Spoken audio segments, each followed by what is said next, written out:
السلام عليكم ورحمة الله وبركاته. ازيكم يا حبايبي؟ عاملين ايه؟ يا رب تكونوا بخير. اولا كده هنبدأ بالصلاة على النبي عليه افضل الصلاة والسلام. هعمل معاكم النهاردة الفطير المشلتت على اصوله، من غير ولا فرد ولا عجن، بطريقة سهلة جدا، ومن غير زبدة توريج، وكمية سمنة محددة. هعمل معاكم النهاردة نص كيلو دقيق، هيعمل لي 5 فطيرات.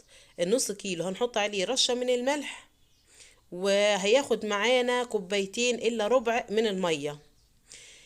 دلوقتي انا عجنتهم. اهم حاجة في نجاح الفطير ان انت تعجنيه كويس. العجينة تبقى يعني ملزجة معاكي، بس في نفس الوقت ما تلزقش في ايدك، يعني عجينة تكون ناعمة وطرية وفي نفس الوقت ما تلزقش في ايديكي. اهم حاجة ان احنا نعجنها مدة لا تقل عن ربع ساعة. انا عجنتها في الاول شوية وسبتها لحد ما ارتاحت. شايفين العجينة بقت طرية معايا ازاي؟ سيبتها ارتاحت 5 دقايق ورجعت عجنت فيها تاني. كل ما تعجني فيها كل ما الفطير يطلع ناجح معاكي. سر نجاح الفطير في ان انت تعجنيه كويس. دلوقتي انا سبتها العجينة ارتاحت معايا نص ساعة، وهبتدي دلوقتي اقسمها. قسمتها ل5 كور، يعني كل قطعة فيهم هعمل بيها فطيرة. القطعة الواحدة تعمل لي فطيرة. دلوقتي هبتدي ايه؟ افرد اول فطيرة معانا. رشه بسيطه خالص من الزيت على الرخامه، ورشه بسيطه خالص من الزيت في ايديا، وهبتدي ايه؟ افرد زي ما انتم شايفين. سهله جدا. والعجينه طبعا لما انا خدمها كويس وعجنها كويس فالعجينه بتتفرد معايا بكل سهوله.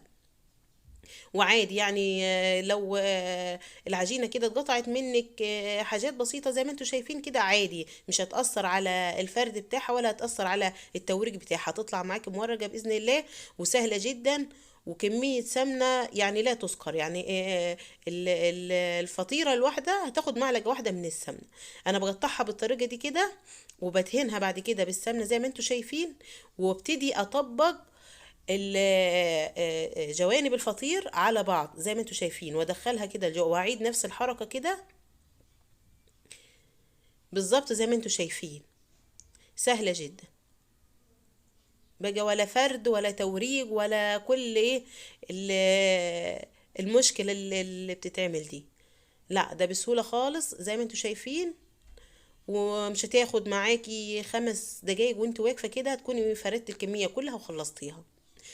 وسهل جدا. يعني انت لو مزنوقة في غدا كده الوصفة دي بتهيجي سهلة جدا، ومش هتاخد معاكي وقت. انا لما بكون مزنوقة في غدا بعملها على طول. تطلع معايا مورقة زي ما انتم شايفين، معلقة سمنة واحدة تطلع معايا مورقة. دلوقتي ايه؟ ببتدي كل فطيرة بعملها في صينية زي كده، وبسيبها برضو ترتاح قبل ما افردها.